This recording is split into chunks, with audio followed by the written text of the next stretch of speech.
a palestra de hoje. A gente não pode deixar de reforçar sou academista da URI aqui de Cerro Largo com a formação dos nossos alunos, né? Aproximando o meio acadêmico da sociedade, promovendo debate sobre questões atuais, relevante e de prestígio. A gente não pode deixar de avisar também que, além da palestra de hoje online, no dia 10 de novembro, com a Laura Valência, procuradora do Ministério Público do Trabalho, que a gente encerrará a nossa semana acadêmica, tá? Também não posso deixar de agradecer aqui a todas as entidades italianas, principalmente a Sociedade Cerro-Larguense da Etnia Italiana aqui de Cerro Largo, a Brasil Itália de Santa Rosa e a Comunità Fratelli d'Italia de Guarani das Missões, que de forma solidária decidiram divulgar a nossa semana acadêmica, principalmente a palestra de hoje, né? E estão aqui presentes. Deixamos o nosso muito obrigado. Vamos à apresentação agora do nosso palestrante, que nos une nessa noite, Dr. Simon Rodrigo Rocha Gotardo, natural de Curitiba, formado pela Universidade Paulista de Sorocaba, São Paulo, pós-graduado em Direito Processual Penal pela Faculdade Damásio de Jesus de São Paulo e pós-graduado em Direito da Imigração e Políticas Migratórias pela Universidade de Trento, na Itália. Trabalha como advogado em processos de cidadania desde 2017, a qual é muito especialista. E também, de forma simples, mas também atua nos processos de cidadania portuguesa. O Simon, ele reside em Verona, na Itália, há mais de 20 anos. Então, ele tem muita experiência nessa questão da cidadania italiana e também na cultura italiana, que vai trazer um pouco para nós hoje. Em Verona, também, ele tem o seu escritório particular. Antes de passar a palavra para o professor Murilo, que vai fazer a mediação de hoje, eu gostaria de te agradecer previamente, Simon, por ter aceitado esse nosso convite. De imediato, assim que eu te contatei, você já aceitou, né, lá no início do ano, mantivemos esse contato durante todo o ano, então te agradeço por essa disponibilidade, parceria que o senhor teve conosco, tá? Sei que tu irá acrescentar muito conhecimento para nós, principalmente trazendo uma perspectiva fora do padrão, podemos dizer assim, né, que é essa questão de advogar na Europa com uma segunda nacionalização. Como comentei contigo anteriormente, que a gente estava batendo um papo antes de abrir ao público, a nossa cidade e região, ela é composta por muitos grupos étnicos. Então, muitos aqui presentes na palestra, com certeza, têm esse direito de ter essa segunda nacionalização, né? Não somente a italiana, como a gente estava comentando antes também, a cidadania alemã, a etnia alemã, a etnia portuguesa, polonesa é muito presente aqui na nossa região. Então, acredito que esse conhecimento que tu tem de advogar na Europa com essa dupla nacionalidade vai ser de muito conhecimento para nós e vai despertar a curiosidade de muitos, tá bom? Então, desde já te agradeço. Passo, então, de imediato a palavra ao professor que irá mediar a palestra hoje, o nosso professor, advogado Murilo Manzoni Boff. Muito obrigado. Boa noite a todos, né, que estão presentes no YouTube hoje, né, tendo a honra da participação online, né, nessa grande semana acadêmica. Então, primeiramente, eu, né, agradeço ao convite da turma do 8º semestre, né, esse grande convite de poder hoje mediar essa palestra, né, esse tema tão interessante, né, tão relevante, né, e desde já, né, desde o início, né, eu parabenizo, né, excepcionalmente a turma do 8º semestre pela organização dessa semana acadêmica, né, pela escolha de temas extremamente relevantes, temas que são urgentes, inclusive, né, para a nossa sociedade, são temas que agregam, né, de uma forma muito ampla a formação de todos vocês e também todos, né, do âmbito jurídico, sejam os estudantes, sejam, né, os egressos, né, juristas da área. Então são temas realmente, né, muito interessantes, né, e parabenizo, né, de uma forma muito grande, né, a turma do 8º semestre por esse evento, né, por essa semana acadêmica, né, esses temas, enfim, né, não menos importante, né, meus cumprimentos ao nosso convidado, então, o Dr. Simon, que hoje vem agregar e vem falar de um assunto tão interessante, né, vem agregar conhecimento, né, falando sobre nacionalidade, falando sobre, né, o direito internacional, sobre a advocacia, né, Dr. Simon, né, mora em outro país, né, reside na Itália, então é um assunto extremamente interessante, né, um assunto que vem agregar, né, a busca pela nacionalidade, né, cidadania italiana ou até de outros, né, outras etnias, é algo que interessa, né, a todos nós, especialmente aqui na nossa região, né, em que residimos, em que temos muitos descendentes, né? Então, Dr. Simon, seja muito bem-vindo à nossa universidade, ao nosso curso de Direito, né? Sempre é uma grande honra, né, nós termos a presença de profissionais tão capacitados e que fazem um relevante trabalho no âmbito jurídico e também, né, que prestam esse serviço à comunidade. Então, sem mais delongas, Dr. Simon, seja muito bem-vindo e passo a palavra ao senhor, né, e desejo uma excelente palestra hoje para todos nós. Professor Murilo, muitíssimo obrigado. Vânio, Tonin, Cauã, muitíssimo obrigado por essa oportunidade. Eu fico muito feliz quando eu posso falar sobre esse argumento. A gente já vem fazendo palestras pelo Brasil desde 2022, presenciais, né? A primeira vez que eu faço online, sem estar vendo a maioria das pessoas que estão me assistindo, mas, da mesma forma, é um prazer, eu agradeço muito pelo convite. Espero que eu possa passar algum conhecimento novo para vocês, eu espero que eu possa abrir a mente de vocês de alguma forma. Espero que talvez eu possa até emocionar vocês com algumas partes daquilo que eu vou contar aqui. Eu sei que a cidade de vocês... A minha pesquisa não foi tão boa como a do Cauã, né? O Cauã já me disse, olha, 90% de alemães e tem um pouco de italianos. A pesquisa que eu fiz é que a gente tinha uns 75% de alemães, uns 15% de italianos, mas eu vejo que a comunidade italiana é bastante forte do mesmo jeito. Então, a gente vai falar principalmente sobre a cidadania italiana, sobre a história da imigração italiana no Brasil, e a gente vai tocar alguns pontos sobre a cidadania portuguesa, a cidadania alemã.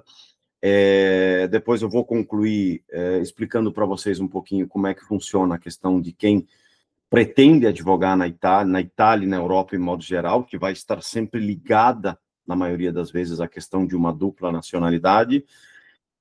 Vou tentar não me estender demais. Normalmente, nos eventos que eu faço, eu falo, e depois, no final, eu abro para as perguntas, mas se vocês acharem oportuno parar no meio para fazer qualquer tipo de pergunta que seja pertinente, porque, de repente, eu vou falar aqui por 1 hora, espero que eu não fale tanto, porque eu não quero que fique uma coisa maçante, mas eu falo por 1 hora e você já esqueceu aquela pergunta que você ia fazer 1 hora atrás. Então, fiquem à vontade para perguntar. Eu tenho a minha colinha aqui só para entender aonde vai começar e aonde vai iniciar. Então, eu vou começar fazendo uma introdução sobre a história da imigração italiana no Brasil e um pouco como é que se deu a história da imigração também alemã, que começou um pouquinho antes para o Brasil. A gente sabe que no Brasil nós temos uma comunidade, talvez vocês não saibam os números, sou eu que sei porque eu estou lendo isso aqui todos os dias, né? Mas no Brasil nós temos uma comunidade de mais ou menos 30 a 40 milhões de descendentes de italianos. É uma comunidade muito grande. Se você pegar São Paulo, por exemplo, é a cidade que contém mais italianos no mundo, mais do que qualquer outra cidade na Itália.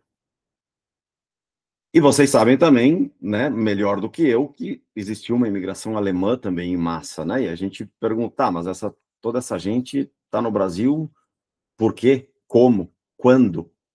Então, a primeira coisa que a gente tem que entender é por que todas essas pessoas migraram para o Brasil. Então, a gente tem que entender como é que se encontravam esses países, e peço permissão, eu sei que a gente está em minoria, né, porque a grande maioria é alemã, mas eu vou focar nesse caso mais na questão da imigração italiana. A gente tem que entender como é que se encontrava o Brasil e a Itália naquele momento. A imigração italiana começou mais ou menos em 1860, depois da imigração alemã, que a imigração alemã a gente está falando de 1824, 1828, e isso vai influenciar muito o que aconteceu com os italianos depois. Como é que se encontrava a Itália em 1860 e como é que se encontrava o Brasil naquela época? A Itália foi unificada em 1861, através de um movimento que chamava o Risorgimento, que nasceu um pouquinho antes, que era o ressurgimento na Itália. Começaram, a partir de 1840, 1848, começaram a nascer ideias de uma Itália unificada, porque a Itália era dominada pelos austríacos, aqui era território austríaco. Aqui em Verona, onde a gente tem o nosso escritório, onde eu vivo há muitos anos, aqui era uma cidade austríaca, território austríaco. O Risorgimento ele foi encabeçado por Giuseppe Mazzini e o Conte di Cavour, que são dois personagens que provavelmente vocês não conhecem, mas se vocês tiverem os telefones aí na mão, uma pesquisa rápida, vocês vão ver quem eram esses personagens. Foi encabeçado por 3 pessoas principais, o Mazzini, o Cavour e outro que vocês conhecem muito bem, que era o Giuseppe Garibaldi. O Garibaldi era um daqueles que acreditava numa Itália unida. Então, o Risorgimento nasceu como um sistema, como uma ideia política, social, econômica, e se transformou depois numa guerra de independência. A Itália se unificou, começou a unificação em 1861. Em 1866, a região onde a gente está hoje foi anexada à Itália, que é a região do Vêneto, e essa unificação ela só foi terminar depois do fim da Primeira Guerra Mundial, quando foram anexados as últimas províncias, que era Trento e Trieste. Roma foi anexada à Itália em 1870, sendo proclamada capital somente em 1871. Essa unificação forçada, porque isso foi uma guerra de unificação contra os austríacos, fez nascer um país que não tinha estrutura nenhuma para comportar a população que ali vivia. A Itália não tinha infraestrutura, a população da Europa, em geral, naquela época, aumentou de 2,5 vezes. A industrialização aqui foi muito mais lenta do que foi na Inglaterra, o berço da Revolução Industrial, ou na França, ou na Alemanha. Então, toda essa população, não havia trabalho para toda essa população. Não tinha como sustentar essas pessoas. Eram todas pessoas... Quem conhece a questão da imigração, mas não só a italiana, como a alemã, sabe que a maioria das pessoas que saíram para migrar para o Brasil, elas saíram de cidades muito pequenas, porque era ali que estava a maior pobreza, onde as pessoas eram acostumadas a viver numa agricultura de subsistência, e de repente nasce um estado boom, que começa a cobrar impostos, os preços aumentam, crise econômica, crise social, crise política. Inicialmente, essas pessoas elas começaram a migrar para as grandes cidades, uma migração sazonal. Ou seja, eu moro numa pequena cidade, eu vou para Milão, eu vou para Turim, nas maiores cidades, mais industrializadas, trabalho um pouquinho lá e volto para casa para trazer o sustento para minha família. Isso durou muito pouco. A população era muito grande, a Itália precisava, entre aspas, se livrar dessas pessoas, porque não havia trabalho, não havia comida para todo mundo. Se vocês pesquisarem, existe um escritor, um professor universitário chamado Emílio Franzina, escrito em português com Z, e ele é um dos maiores especialistas na história da imigração italiana na América Latina. E ele dizia que em 1860, na região do Vêneto, onde a gente vive aqui, era extremamente normal morrer de fome. Era uma coisa corriqueira. A carne era uma utopia que ninguém via e se vivia de polenta, de pão e coisas muito simples. Como eu disse, a Itália precisava, entre aspas, se livrar dessas pessoas. E aí a gente vai para o Brasil. O Brasil, em 1860, 1870, 1880, estava naquele período onde a escravidão estava para ser abolida. Como a gente sabe, o Brasil foi o último país a abolir a escravidão. Mas já haviam os movimentos de abolicionistas, e os fazendeiros, principalmente os fazendeiros das grandes fazendas de café de São Paulo e de Minas Gerais, eles estavam muito preocupados com essa questão, porque se você não tem mais escravos para trabalhar nas fazendas de café, quem é que vai trabalhar nas fazendas de café? E por outro lado, já havia iniciado um outro movimento que se iniciou com os alemães, que era povoar as enormes terras do sul do Brasil. Porque qual era a necessidade do sul do Brasil? O Estado brasileiro queria ter pessoas ali, porque precisava ter pessoas nas fronteiras para evitar que a Argentina, que o Uruguai pudessem invadir, por exemplo. E também havia um plano que hoje é pesado a gente dizer, mas essa é a verdade, do Estado brasileiro para embranquecer a população. Naquela época, naqueles anos, no século XIX, as teorias eugenistas, aquelas que diziam que uma raça era superior à outra, que o branco era superior ao negro, elas estavam muito na moda. E o Estado brasileiro, os governantes, as pessoas mais influentes, acreditavam que o Brasil jamais seria um país desenvolvido, porque ele era composto principalmente por pardos e negros. E isso era um problema. O que é que a gente faz? A gente tem que embranquecer essas pessoas. O primeiro plano foram os alemães. O alemão era famoso por ser um grande trabalhador, e o alemão era branquíssimo, né? Eles pensaram, bom, vamos trazer essa gente para cá. A Alemanha também se encontrava em uma grande crise, e chegou a primeira leva. Oficialmente, a gente está falando de 1824, mas já em 1818 já havia iniciado essa imigração alemã, que começou a criar pequenas colônias no sul do Brasil. Sei lá, eu posso citar a mais famosa, que é Blumenau, que todo mundo já ouviu falar. Só que os alemães, na época, eu não sei como é hoje, mas na época eles geraram um problema, porque o alemão ele não se misturava à população local. Porque o que o governo brasileiro queria? Bom, nós temos que trazer gente branca aqui para se misturar com os outros, porque nós vamos criar uma comunidade trabalhadora branca. E os alemães ficaram fechados naquela pequena comunidade. Bom, isso é um problema. Já virou um perigo. E aí é que pensaram nos italianos. A Itália se encontrava em extrema crise, como eu falei, e o italiano, ele era branco, católico e trabalhador da terra, porque a Itália era um país basicamente rural naquela época. Isso era o sonho para o governo brasileiro, que queria embranquecer, queria uma sociedade católica e queria trabalhadores. E aí é que começou toda essa história. Começou a se criar um mito no Brasil, na Itália, né? No Brasil, se mandou esse mito para a Itália, e ali a gente chamaria hoje de fake news, né? Porque a imigração italiana no Brasil, ela foi, eu não sei se a maior, mas uma das maiores fake news da história para os italianos. Porque, basicamente, começou a se contar a história que no Brasil era tudo maravilhoso. Na verdade, começou um pouquinho antes na Argentina, e a história é muito parecida. O Brasil foi um pouco depois. Mas começou a se contar a história que no Brasil era tudo maravilhoso. Vamos para o Brasil, lá tem terra, lá tem trabalho, é um lugar maravilhoso, e ali a gente vai tentar uma nova vida, visto que aqui a gente está morrendo de fome. O italiano não era fácil de ludibriar e se aventurar, né? Mas começou com... porque a gente pensa que quem migrava inicialmente eram aquelas pessoas pobres que estavam passando fome. Sim, em um certo momento foi isso. Mas inicialmente, quem começou a migrar eram os pequenos proprietários de terra do norte da Itália. Aqueles que tinham alguma coisa e pensaram, bom, se lá a gente vai ganhar bastante dinheiro, eu vou lá fazer... Vou passar uns anos, vou ganhar uma grana, e aí eu volto para a Itália.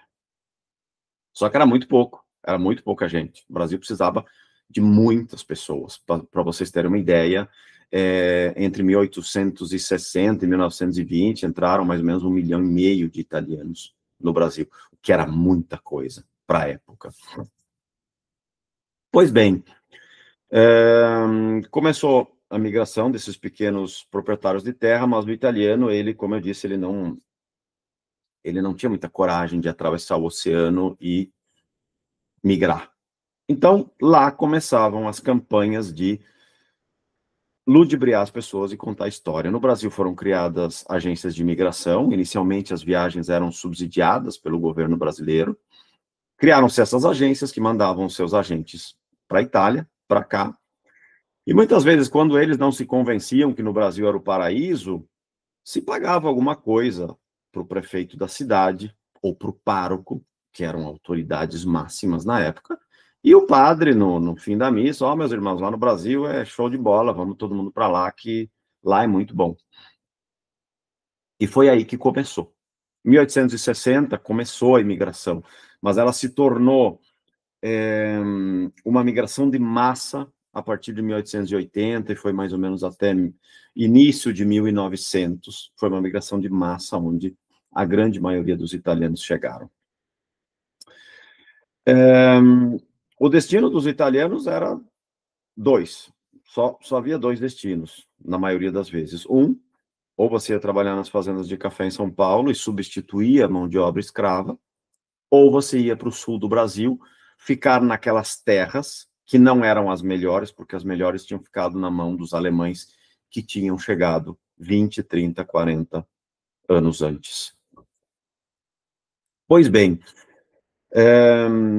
antes de contar para vocês como é que era a viagem, eu continuo na questão da fake news e também explicando para vocês que, infelizmente, a imigração italiana no Brasil, ela foi um dos maiores tráficos de carne humana que aconteceu na história. Porque essas pessoas foram enganadas por uma história e elas sofreram as penas do inferno só para chegar até o Brasil. Como é que funcionava a viagem? Bom, você partia da tua pequena cidade. 99% dos italianos que migraram de pequenas cidades. Cidades que até hoje têm 1.000 habitantes, 500 habitantes, 1.500 habitantes. Eu já fui para muitas dessas cidades em 2024, 2025, de carro, e eu garanto para vocês que em alguma delas é difícil chegar até de carro em 2025. Então você imagina em 1870, a pessoa saía da casa dela, ou a cavalo, se você tivesse condição, ou a pé.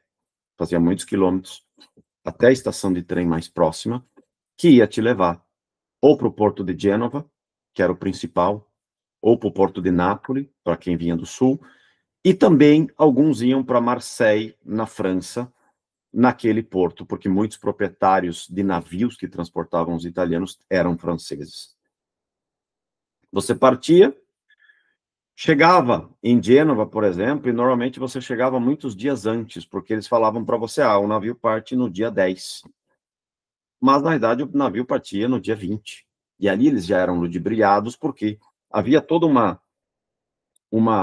algo combinado entre o dono do navio, entre aqueles que eram donos dos pequenos hotéis, das lojas, dos bares, dos mercados, para fazer com que o pessoal chegasse ali e tivesse que gastar mais dinheiro. E ali já era extremamente complicado. Aí você ia pegar o navio para o Brasil.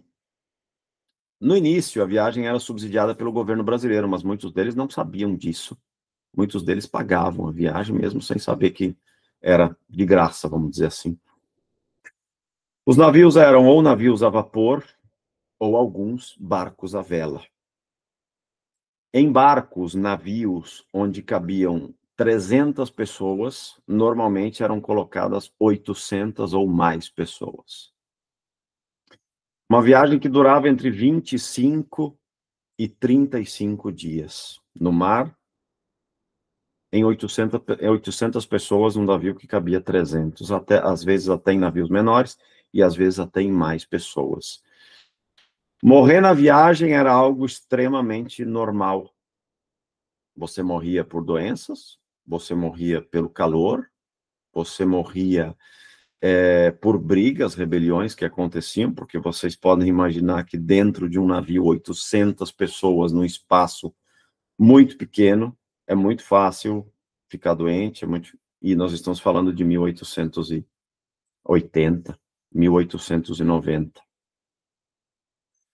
Pois bem, depois de 35 dias, 25, 35 dias, eles chegavam ao Brasil, normalmente no Rio de Janeiro ou no Porto de Santos, onde eles eram levados para a Casa do Imigrante, que chamava na época. Hoje em São Paulo é o Museu da Imigração. Inclusive, se alguém tiver a oportunidade de passar por São Paulo, o lugar é extraordinário, porque conta uma história muito forte daquilo que foi a imigração italiana no Brasil. Eles chegavam e ali ou se negociava, porque tinha os grandes fazendeiros, negociavam com o italiano, olha, você quer ir para minha fazenda? Vamos, tal. Não tinha contrato, não tinha nada, era tudo de boca, né? Ah, vamos, tal. Então, beleza, vamos, pega o trem, vai para São Paulo, vai para o meio lá, vai para o interior de São Paulo, para Ribeirão Preto, por exemplo, que é onde tem uma enorme comunidade italiana. Aqueles que tinham mais sorte, eles iam para o sul do Brasil, para povoar o sul do Brasil. Eles tinham, não era fácil, era uma tarefa extremamente complicada, mas digamos que eles tiveram mais sorte, porque quem chegava nas fazendas em São Paulo percebia que tinha ido para substituir a mão de obra escrava. Ali você sofria violência, você ganhava pouco, você estava suscetível a muitas doenças, eles ficavam em 100, 200 pessoas num barracão, dormiam dessa forma, e não tinha mais para onde ir, não tinha como voltar, porque você já chegava com uma dívida ou da viagem, ou de outras coisas que aconteciam durante a viagem, ou eventualmente terras que você queria comprar, ou que o Estado ia te dar ou vender. Então você não tinha mais como voltar, e você ficava meio preso ali. E a coisa interessante é que hoje, para a gente, é extremamente normal, né? Eu estou aqui na Itália, são 11h30 da noite, eu estou falando com vocês no Brasil, acho que são 7h30 aí no Brasil, se eu não estou enganado. Então, a comunicação é muito fácil. Na época não havia comunicação, como é que o cara fazia para contar para a família dele que ele estava numa situação extremamente complicada? Eles não tinham comunicação, era muito difícil a comunicação com as famílias ou até mesmo com o governo da Itália. E uma coisa muito interessante é que os grandes fazendeiros, o Estado italiano, o Estado brasileiro de forma geral, não podia permitir, na época, que na Itália se soubesse o que estava acontecendo, porque precisava chegar gente, tá? Embora o Brasil quisesse pessoas aptas a trabalhar, homens fortes para trabalhar, e eles até gostavam que chegassem com a família, por exemplo, com o filho, com a mulher, tinha que ser gente que estivesse apta para trabalhar. Mas no Brasil entrou pessoas de todo tipo, crianças a idosos, porque os agentes de imigração ganhavam dinheiro para cada imigrante, perdão, para cada imigrante que entrava no Brasil. Então, chegava gente, até gente que não podia trabalhar, mas chegava aqui e não tinha mais como mandar embora.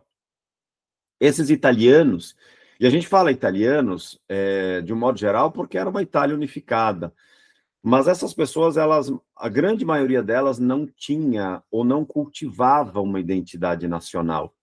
Porque o pessoal imigrou em 1870, por exemplo, a Itália tinha 9 anos. Para quem imigrou do Vêneto em 1870, eles estavam na Itália há 4 anos. Então, eles eram vênetos, toscanos, napoletanos, e cada um falava o seu próprio dialeto. Então, a maioria muito pobre, analfabeto. Como é que você vai se comunicar com a Itália? Você tinha que encontrar alguém que conseguisse escrever uma carta para você. E essa carta, ela era entregue na mão do patrão da fazenda que ia levar para o correio para depois ser mandada para a Itália. Mas a grande maioria dessas cartas eram lidas e aquelas que estavam falando mal da Itália rasgava, jogava fora e nunca chegava na Itália. Porque não se podia saber o que estava acontecendo. E ali se encontravam presos, quase como escravos, esses italianos. Como eu disse, quem teve um pouco mais de sorte foi para o sul do Brasil.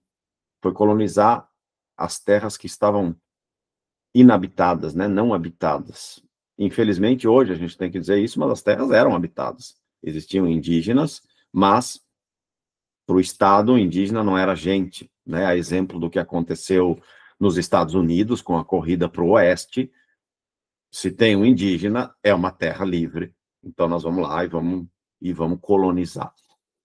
Esses italianos foram para o sul, ficaram com as terras de mais difícil acesso, porque, como eu disse, os alemães, como vocês sabem, haviam chegado muito antes e tinham ficado com a maioria das terras melhores, né? Tinham chegado 30 anos antes, 40 anos antes. E, basicamente, eles eram levados a pé por 40, 50 quilômetros, ganhavam algumas ferramentas no meio do mato e algum funcionário do governo dizia, olha, agora é com vocês, gente, se virem, e é isso aí. Muitas pessoas se desesperaram, muitas pessoas morreram, muitos não conseguiram voltar para a Itália, a maioria não voltou, né? Embora, obviamente, o italiano prosperou no Brasil inteiro. O italiano, assim como o alemão, diante de todas as dificuldades, prosperaram, mas foi uma história feita com muito sangue, muito suor, muito sofrimento, muitas mentiras. Foi extremamente complicado. Eu vou encerrar essa pequena parte, que é uma coisa que eu normalmente faço nas palestras, para vocês entenderem a magnitude daquilo que eu estou falando. Eu tenho um livro aqui que é do... não sei se dá para ver, não sei se vai dar, mas enfim. Esse livro chama América América, é do Emílio Franzina, não sei se vocês vão encontrar ele no Brasil. Mas é um livro onde temos aqui dezenas e dezenas de cartas dos imigrantes italianos, aquelas que chegaram à Itália naqueles anos entre 1876 e 1902. Eu queria ler duas dessas cartas para vocês entenderem a magnitude daquilo que eu estou falando. Uma é de um imigrante que foi para o sul de Santa Catarina, e uma de um imigrante que foi para uma fazenda de café no interior de São Paulo. Eu adaptei, porque obviamente essas cartas elas estão escritas em dialeto vêneto, belunese, então eu adaptei um pouquinho para o português, mas o significado é basicamente esse. Eu vou ler essas cartas para vocês. Vamos começar com o imigrante que foi para a fazenda de café em São Paulo. Santa Teresa, 9 de março de 1889. Ele chamava Borto Rosolém, de uma cidadezinha aqui perto que chama Pieve di Soligo. E ele conta mais ou menos isso. Excelentíssimo padrone. O padrone era aquele que era o chefe dele quando ele morava na Itália, antes dele ter imigrado. Excelentíssimo padrone, Dr. Ferdinando Chisini. Após um longo silêncio, agora lhe dou minhas notícias, consigo lhe dar minhas notícias. Com grande dor, devo manifestar-lhe uma espantosa desgraça. Começarei por lhe contar algo da viagem, que foi muito pesada, tanto que posso dizer que não desejaria tais tribulações, nem mesmo ao meu cão que deixei na Itália. A viagem foi muito pesada, primeiro porque nos deparamos com uma grande tempestade durante 4 dias. E depois, por estarmos demasiadamente apertados no navio, e nos últimos dias termos sofrido um calor terrível. Finalmente, após 26 dias de viagem, desembarcamos em Santos, onde esperávamos dar um alívio ao nosso suplício, quem sabe ouvir boas notícias. Porém, ao conversar com os italianos que tinham chegado antes de nós, as notícias não eram nada boas. Tais notícias faziam com que aumentasse o nosso desespero. Porém, logo embarcamos num trem especial e em cerca de 4 horas chegamos a São Paulo, a chamada Casa da Migração, ele escreve. E neste local, o nosso desespero somente cresceu. Primeiro porque víamos uma grande multidão de pessoas e por ficarmos sabendo que a mortalidade entre as crianças era enorme. Não só isso, mas quando começou a cair a noite, observando todas as crianças e as famílias inteiras cansadas da viagem, que dormiam deitadas sobre mesas cercadas por mais de 10.000 pessoas.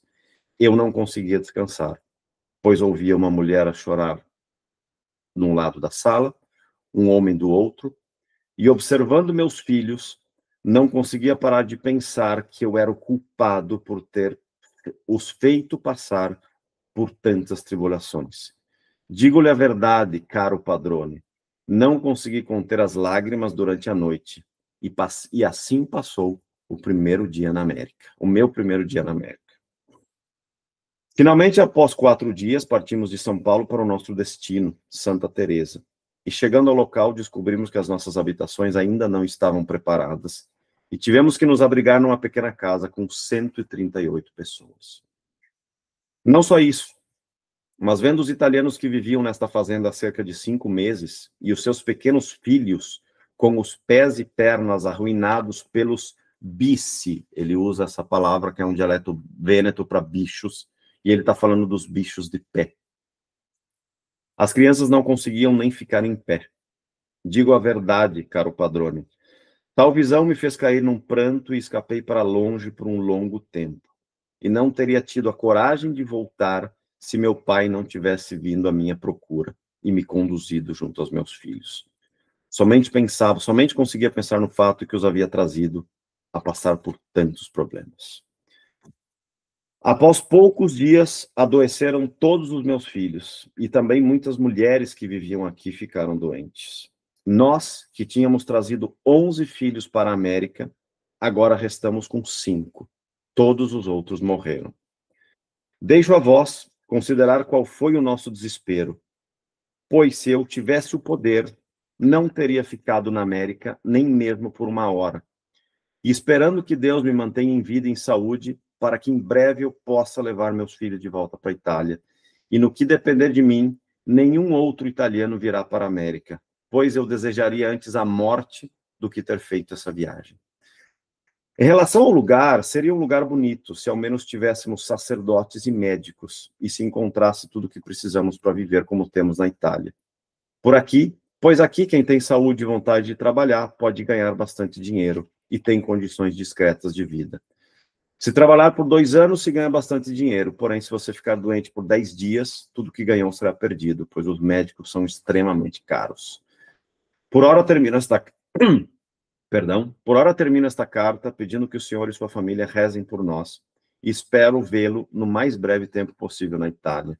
Adeus do seu desaventurado servo. E essa é uma carta que eu sei que ela é um pouco pesada, mas para vocês entenderem o que aconteceu com a grande maioria dos italianos que foram para as fazendas de café. Agora eu vou tentar ser mais rápido, eu vou ler a outra, que é do imigrante que foi para o sul do Brasil. Esse é um imigrante anônimo, só diz que ele era de Feltre, na província de Belluno, aqui no extremo norte da Itália. 1878. Chegamos em Desterro no dia 2 de maio de 1878, depois de 29 dias de viagem. Aqui nos colocaram por alguns dias na casa de imigração e depois nos levaram de barco para a cidade de Laguna. De Laguna tivemos que subir o rio por 40 quilômetros, mais ou menos, até a vila de Tubarão, que naquele momento era formada por uma dúzia de cabanas. As embarcações onde nos amassaram, totalmente descobertas, sob o sol escaldante, eram movidas somente pelos nossos braços. A partir de Tubarão começou o nosso calvário, para chegar aos lotes que nos tinham reservado 50 quilômetros dali. Levamos 3 dias a pé. Nenhuma estrada, carroças ou cavalos. Se caminha a pé, cada um seguido pela própria família, com as trouxas e bagagens nas costas, tentando da melhor forma abrir caminho na mata fechada. O sutil caminho feito antes pela administração do local não facilitava a caminhada. Pelo contrário, criava mais problemas. De todas as partes, espinhos, pântanos, poças d'água. Com foices, tentávamos abrir caminho e a caminhada era lenta, tormentada por mosquitos, dos quais a picada é realmente irritante. Os mosquitos que estavam ao nosso entorno eram milhares. À noite, tentávamos dormir em barracas cobertas por folhas. Depois de 3 dias de sofrimento, chegamos ao destino. Naquele momento se abria o nosso coração com a esperança de dias melhores em que encontraríamos um campo para cultivar e animais. Ao invés disso, nada, maiúsculo. Nos amontoaram num grande barracão e nos disseram: agora é com vocês. Vocês têm os utensílios e a comida. Amanhã serão designados os vossos lotes. Nossos lotes? Não víamos nada além de céu e mata. E nunca tínhamos nos sentido tão sozinhos e abandonados como naquele momento. Muitos choravam, queriam voltar para casa. Porém, depois de um tempo, tiveram que aceitar o destino. E essa é outra carta bastante pesada, Algumas são legais, mas eu devo dizer que a grande maioria das cartas retratam sempre a mesma coisa, para vocês entenderem como é que foi essa história. Eu vou fechar essa parte introdutória e agora eu vou entrar um pouco na questão do direito, para vocês entenderem de forma muito sutil quais foram as leis que permitiram a passagem do direito à cidadania italiana dessas pessoas para aqueles que vivem no Brasil ainda hoje. Vamos falar um pouco sobre a reforma da lei, para depois entrar sobre a questão do trabalho na Itália e das possibilidades. Então, assim, a gente já entendeu de onde que vieram todos esses imigrantes e por quê, né? Tanto aqueles da Alemanha vieram também porque o Brasil queria embranquecer a população, porque a Alemanha também tinha passado por um processo de unificação, e as pessoas foram para o Brasil para tentar uma vida melhor. Depois, esse direito de sangue que perpetua até hoje na Itália, e também na maioria dos nos outros países, na Alemanha, em Portugal, na Espanha, ele foi traduzido em leis com o tempo. Então, a primeira lei que falou sobre o direito à cidadania italiana foi o Código Civil de 1865, 4 anos depois da unificação. E o Código Civil dizia: é italiano il figlio di padre italiano, ou seja, é italiano o filho do pai italiano. Não se falava nada sobre a mãe. Depois houve a Lei 555 de 1912, que já abriu um pouco, continuou dizendo, é italiano o filho de padre italiano, mas começou a falar em dupla cidadania, onde a pessoa, em teoria, poderia ter uma segunda cidadania, nessa lei de 1912. Veio a Constituição de 1948, depois da Segunda Guerra Mundial, que continuou com o mesmo, com essa mesma forma, né? O pai passava a cidadania italiana, e o pai passou a cidadania até meados dos anos 80, quando a Corte di Cassazione, que é uma das duas cortes superiores italianas, é algo mais ou menos como o STF no Brasil, declarou que, não, gente, não pode ser só o pai que passa a cidadania, a mãe também tem direito. Só que a corte, ela retrocedeu até 1948, porque a corte dizia assim, a mulher que nasceu até 48, a partir de 48, onde temos a nossa Constituição, então ela vai poder passar a cidadania. Mas o que acontece com a mulher que nasceu antes de 48? Porque vamos entender que a imigração começou em 1860. Então, essas mulheres que chegaram no Brasil e, de repente, casaram com um brasileiro antes da Constituição italiana, do segundo pós-guerra, e tiveram um filho antes da Constituição italiana, elas não tinham direito de passar o ius sanguinis ou o iuris sanguinis para os próprios filhos. E isso perdurou até 2009, quando a Corte Superior novamente se pronunciou e falou, não, a gente pode voltar lá para trás, a gente pode voltar sem um limite de geração, porque a mulher também, pela paridade entre o homem e a mulher tem que ter o direito de passar a cidadania para os próprios filhos. Como é que isso se dá? Você tem que juntar uma série de documentos, e isso vale para a cidadania alemã, isso vale para a cidadania portuguesa, isso vale para a cidadania italiana. No caso da italiana, a lei sempre disse que você é italiano a partir do nascimento. Então, por exemplo, se aqui na plateia a gente tiver alguém que é descendente de italiano, por mais que não tenha sido reconhecido ainda, é italiano. Você nasceu italiano, isso é o que dizia o Código de 1865, 1912, até chegar na Lei 91 de 1992, que é aquela que rege hoje a cidadania italiana. Só que você vai ter que demonstrar, através de documentos, que você realmente é italiano. Você vai ter que demonstrar para o governo italiano, como para a cidadania alemã, você vai ter que demonstrar para o governo alemão, como para a espanhola, como para a portuguesa. Basicamente, o que a gente precisa juntar para fazer um processo de cidadania em geral? Cada uma, alemã, italiana, portuguesa, vai ter algumas pequenas diferenças, mas basicamente é a mesma coisa. A gente precisa juntar certidões de nascimento e casamento, às vezes óbito, dependendo, desde a pessoa que migrou até chegar naquela que é requerente. Sei lá, o teu ascendente alemão, ou italiano, ou português, ele é o teu bisavô, então você vai precisar juntar o nascimento e casamento do bisavô, o nascimento e casamento do avô, o nascimento e casamento do pai ou da mãe, dependendo da árvore genealógica, até chegar em você. É assim que funciona de modo geral. No caso da cidadania italiana, por exemplo, a gente tem que juntar também uma certidão negativa de naturalização, que também precisa para alemã, salvo engano. O que é importante nessa documentação? É importante que isso passe por um profissional. E isso é uma coisa legal para vocês que estudam o direito, porque tem muita gente no Brasil que trabalha com essas cidadanias sem ter que fazer processo de cidadania na Alemanha, na Itália ou em Portugal.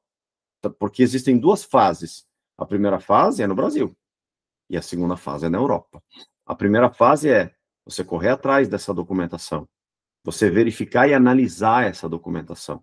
Os documentos precisam ser analisados por quê? Você imagina um descendente alemão que chegou em 1828 no Brasil. 1928, 1830 no Brasil. E ele vai registrar o filho dele. Ele não fala português. O cara do cartório não fala alemão. Vai ter muito erro na documentação. Por experiência própria, na cidadania italiana, até mesmo na portuguesa, acontece que a língua é a mesma, havia muitos erros. Os italianos, mesma coisa, eles falavam o dialeto deles, eles chegavam no cartório para registrar o filho, eles eram analfabetos, eles falavam uma coisa, o cara entendia outra. E escrevia o nome, ninguém sabia como é que escrevia o nome das pessoas. Então, esses documentos precisam ser analisados para que todos eles estejam conforme. Porque se o italiano ou o alemão se chamava X na Itália ou na Alemanha, nos documentos brasileiros ele tem que se chamar do mesmo jeito. Então, vai ter que retificar. É aí que entra o advogado. Eu tenho muitos parceiros no Brasil, por exemplo, que fazem esse tipo de trabalho. Quando a retificação é simples, no caso da italiana, muda uma letra.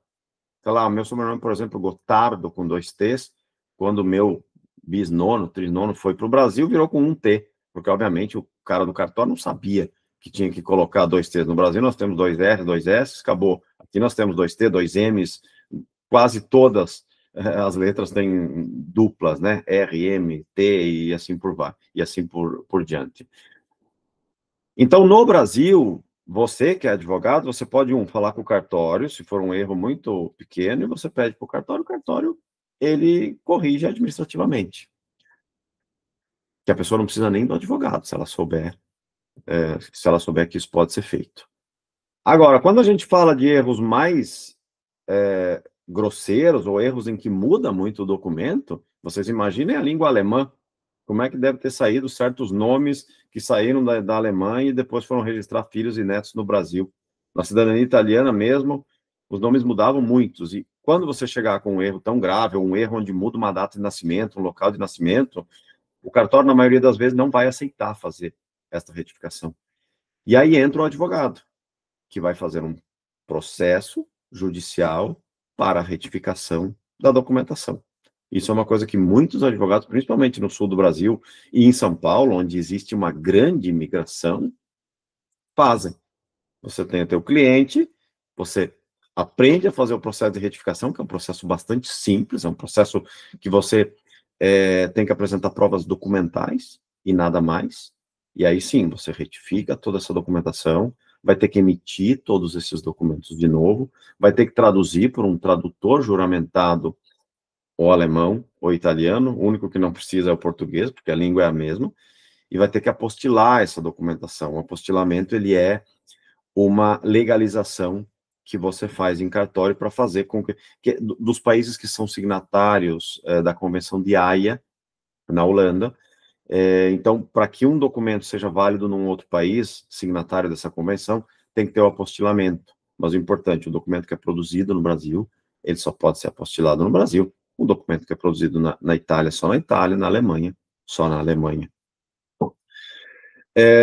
Para a cidadania italiana, antes da recente reforma que a gente vai falar daqui a pouco, é um pouco mais simples, porque você junta a documentação, corrige, você entra com um processo, você podia fazer administrativamente no consulado, como você faz a alemã, ou você poderia fazer judicialmente, porque as filas nos consulados italianos, elas passam de 10 anos. Os consulados alemães eu não sei, eu não creio que tenha uma demanda tão grande como a italiana, mas você não conseguia fazer pelo consulado, então você apela para o judiciário.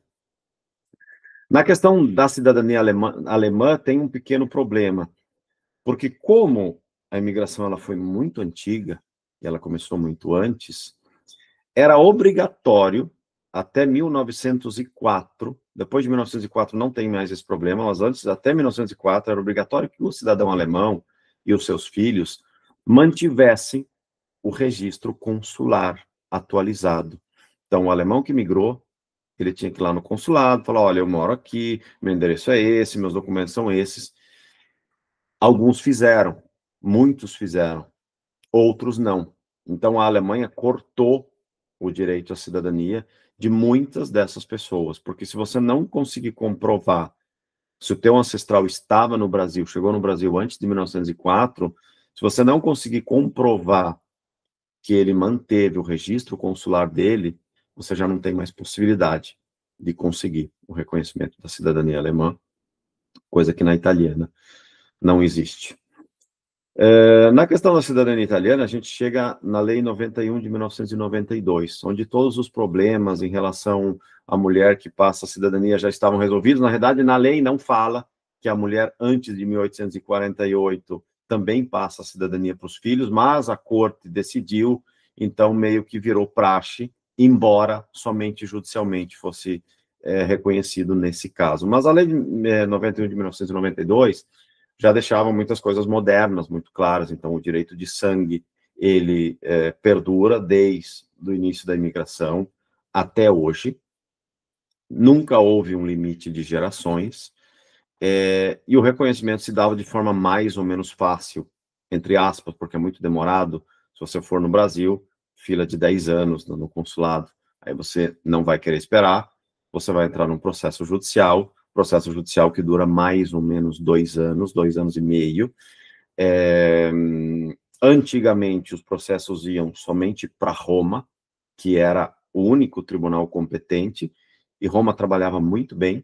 Em 2 anos, eu sei que é um tempo meio longo, mas em 2 anos os processos normalmente terminavam, os juízes eram muito preparados, mas cerca de 3 anos atrás a competência mudou, e a competência hoje é da região, da capital da região onde nasceu o italiano. Então, por exemplo, aqui, se o nosso italiano nasceu em Verona, vai ter que ir para Veneza, que é a região do Vêneto toda, né? Veneza, os processos do Vêneto todo, que é a província de Verona, Vicenza, Padova, Belluno e Veneza, todos esses vão para lá. Então, é um tribunal que está extremamente lotado de processos, porque se vocês forem pensar que 30% dos italianos que foram para o Brasil eram aqui da região do Vêneto, e aí no sul, eu acho que 90% dos descendentes italianos são vênetos, são todas da região aqui, Padova, Vicenza, Belluno, e assim por diante.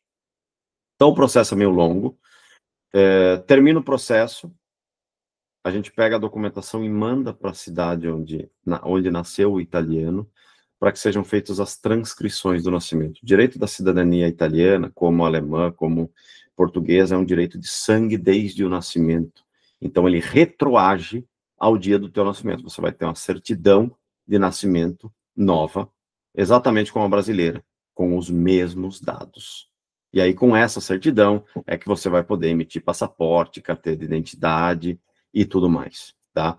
Mas o mais importante nós temos que primeiro entender quem é o italiano, quem é o alemão, quem é o português. Então, para isso, a gente precisa de um pesquisador genealógico. Tem muita gente que consegue fazer a pesquisa também sozinho. Tem sites para tudo quanto é lado hoje na internet, onde você consegue pesquisar a tua árvore genealógica.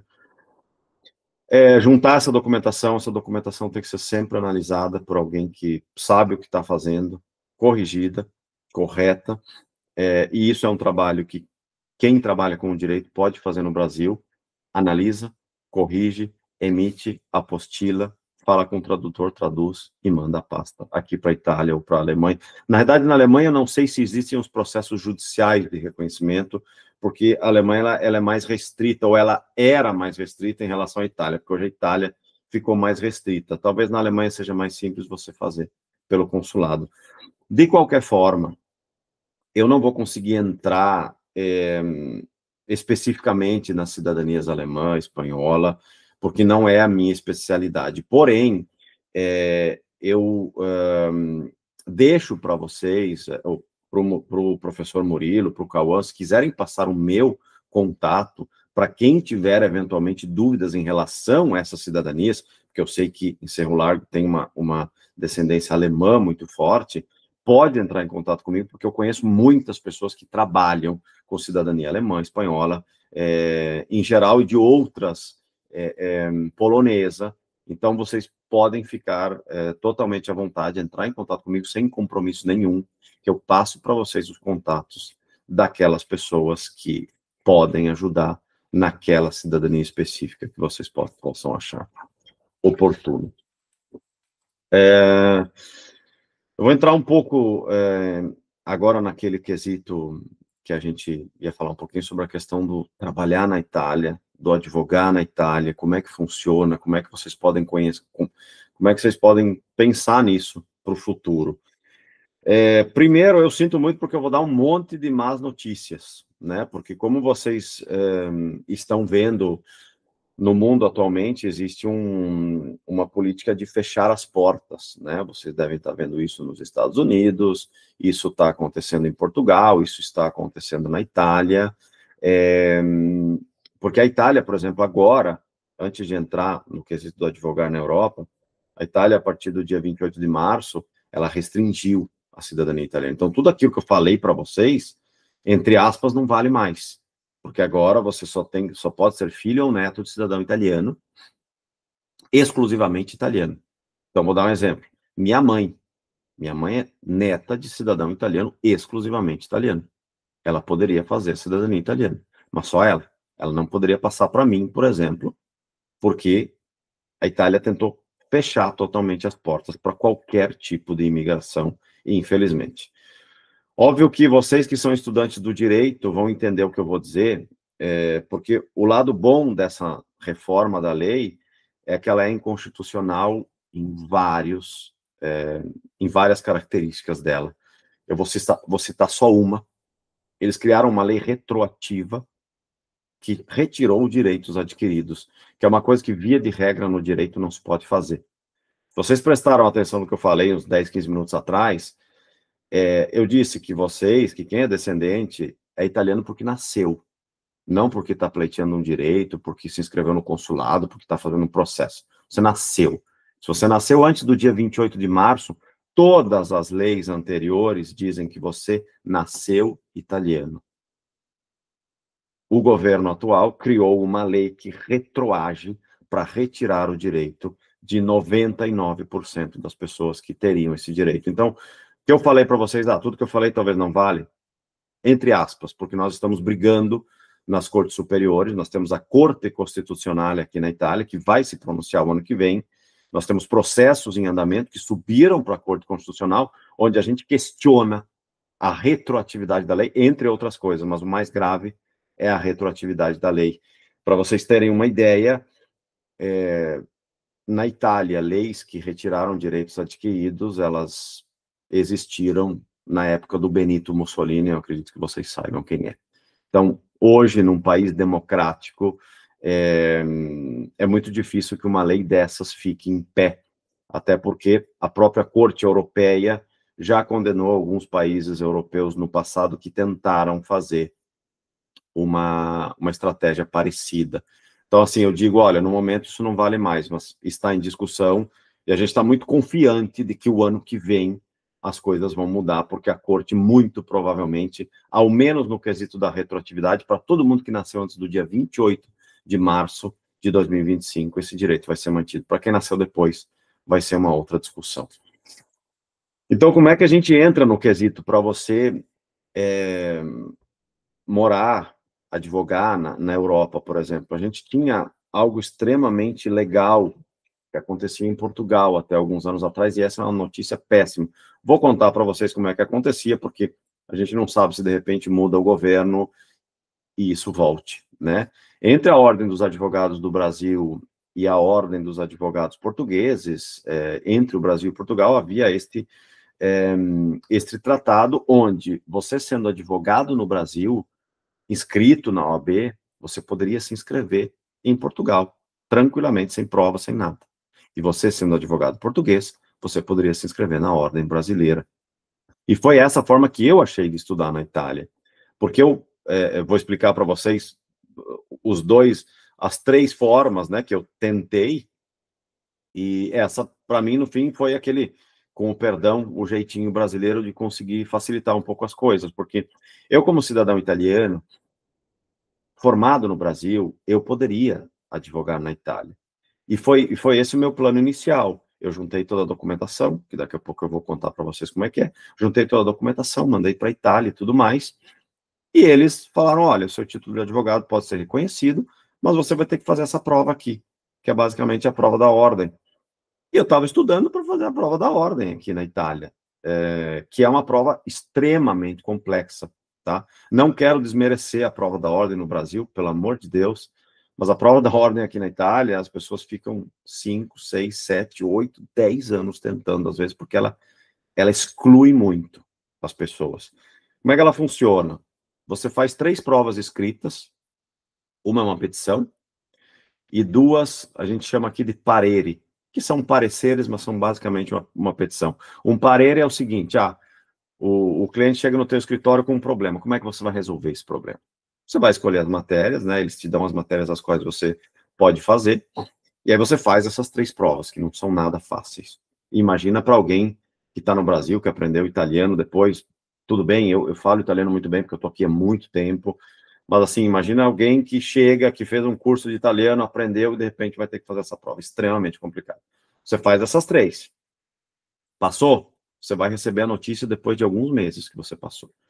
Quando você receber a notícia, você fala, bom, filho, agora tem uma prova oral no mês X, que você vai ter que fazer. Aí eles vão te dar uma lista de matérias, e você vai na frente de uma banca de alguns professores fazer essa prova oral. Então, ela é extremamente complicada, muito difícil. Para os italianos, imagina para alguém que, como eu, por exemplo, que estudou direito no Brasil. Mas eu ia fazer a prova, estava estudando, falei, vou passar, imagina. Se você se empenha, você passa, não é impossível. Só que aí, conhecendo uma colega aqui em Verona, ela falou para mim, Simon, você sabia que você poderia se inscrever em Portugal?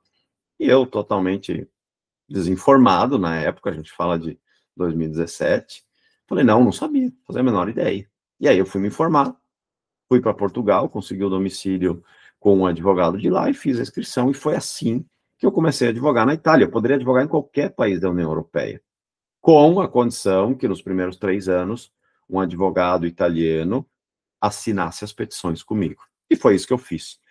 Só que, infelizmente, Portugal trancou essa possibilidade 3 anos atrás. Portugal não quis mais saber. Até onde eu estou sabendo, existem alguns processos judiciais em andamento, também em Portugal, para ver se esse tipo de direito pode voltar. Então, o meu conselho, para de repente, mesmo que vocês não sejam descendentes de portugueses, porque basta você ter uma cidadania italiana, alemã, portuguesa, ou qualquer outra, ou até mesmo brasileiro, porque se você conseguir uma oportunidade de emprego em Portugal, e de repente você consegue se inscrever na ordem, você pode trabalhar lá, você vai conseguir um visto. Mas isso vocês vão ter que ficar informados no futuro, nos próximos anos, para ver se isso volta, porque isso era uma coisa muito legal para o brasileiro. Era a porta de entrada para você poder advogar na Europa. De repente, você até começava em Portugal, que é a tua língua, e se você quisesse mudar para outro país, com o tempo você faria isso. Quais são as outras 2 possibilidades? Eu falo da Itália. Nos outros países europeus é muito parecido, mas vai depender um pouco da legislação de cada um. Porém, é um pouco uniforme a legislação da União Europeia. O ideal desses 2 procedimentos que a gente pode tentar fazer, o ideal é que você tenha uma cidadania europeia. E um deles não é indispensável, mas se você tiver, bem melhor. Então, se você for cidadão alemão, ou italiano, ou português, é muito mais fácil. Como é que você faz? Você tem que juntar uma série de documentos que quem quiser, ao menos da Itália, eu posso passar o link do site do Consiglio Nazionale Forense, que é basicamente a parte do Ministério da Justiça que cuida dessa questão dos diplomas, da advocacia em geral, do exercício do direito. Você vai juntar uma série de documentação, os documentos da escola, da faculdade, a ata com todas as matérias que você fez, a grande maioria vai ser traduzido, apostilado, você vai ter que levar para o consulado vai dar uma declaração que chama de Dichiarazione di Valore, e você vai mandar para o Conselho Nacional Forense aqui da Itália. Eles têm mais ou menos 6 meses para avaliar o teu pedido. Se você for italiano, essa é o melhor caminho, na minha opinião, porque eles vão avaliar o teu pedido e eles vão te falar, olha, te concedo o direito de ser advogado na Itália, que foi o que aconteceu comigo, eles fazem um decreto e mandam para você dizendo, olha, você pode ser advogado na Itália, porém, tem essa provinha aqui que você tem que fazer, tem essas matérias, você vai ter que fazer essa prova, que eles chamam de prova attitudinale, que é basicamente igual à prova da ordem. Eu verifiquei as matérias e a forma idêntica. Vai ter que estudar e vai ter que passar. E ali você vai ser advogado na Itália, e você pode advogar. Sendo advogado na Itália, você, respeitando certos requisitos, vai poder advogar em qualquer outro país da União Europeia, tá? Você pode, depende de você, se você consegue o caminho pela Itália, que talvez você vê que é mais fácil, mas você quer morar na França, ok, você vai poder advogar também na França. Esse é o primeiro caminho, em que o teu título de advogado vai ser validado. Não o teu diploma, tá? Eles vão te chamar de advogado, beleza, mas o teu diploma é um diploma conseguido no exterior, no Brasil, por exemplo. Existe uma outra estrada, que essa você não necessariamente precisa ter cidadania para conseguir fazer, porque você pode conseguir, por exemplo, um visto de estudante. É mais demorado, é mais complicado, porque o que é que você tem que fazer? Você vai ter que escolher a cidade na Itália que você quer morar, eventualmente, uma cidade onde tem uma universidade, de preferência, para que você não tenha que se deslocar, e você vai falar com aquela universidade, e a universidade vai pedir todos esses documentos, que eventualmente, quem quiser, eu posso mandar os sites com as listas, com a lista de documentos, onde você vai pedir para validar o teu diploma, e não o teu título de advogado, o teu diploma de bacharel em direito. Você vai mandar tudo para a faculdade, eles vão ver todas as matérias. Se tudo que você estudou no Brasil, ou em outro país, se você estudou em outro país, condiz basicamente com aquilo que se estuda aqui, a universidade vai dizer, não, a gente pode fazer com que esse teu título seja válido e vai ser como um título conseguido na Itália. E esse vai possibilitar que você, por exemplo, faça a prova da ordem. O mais provável que vai acontecer é que a universidade vai falar, olha, tem umas 2, 3 matérias aqui que não tem muito a ver, que você estudou e que a gente estuda aqui. Você vai ter que estudar essas matérias aqui.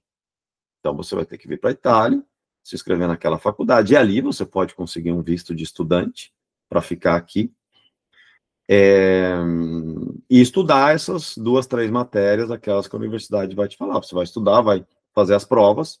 Quando você completar isso, show de bola. Aí eles vão te dar um diploma, como se fosse um diploma italiano. Existe uma terceira possibilidade para quem quer morar e estudar na Itália, e não necessariamente precisa ser advogado, pode ser qualquer outra profissão. Com a reforma da lei, que aconteceu agora, né, com aquele decreto do dia 27, 28 de março, que depois virou a Lei 74 de 2025, que mudou tudo em relação à cidadania italiana, eles deram, digamos assim, uma esmola, entre aspas, para quem é descendente de italianos. Nesse caso, você tem que ser descendente de italiano, de qualquer geração. Em teoria, vai existir uma entrada facilitada para quem é descendente de italiano. Você entenda, você não vai entrar como cidadão italiano, você não vai ser reconhecido italiano. Você vai entrar porque você é descendente, você vai demonstrar com a documentação.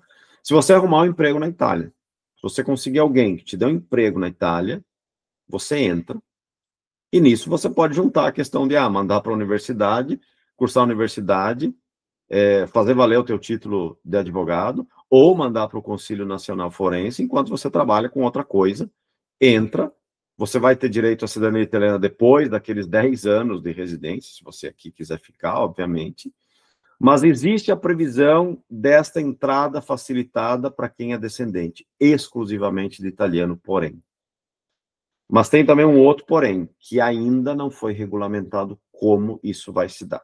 A nova lei diz que isso vai ser possível nos próximos meses, talvez no ano que vem, mas ela especifica que precisa haver uma norma infralegal que vai explicar como é que isso vai se dar, quais são os documentos necessários, para quem você tem que apresentar o pedido para o consulado, você tem que apresentar o pedido na Itália, mas existe essa possibilidade que vai acontecer no futuro. Então, esses são os 3 caminhos que dá para entrar na Itália e na Europa em geral.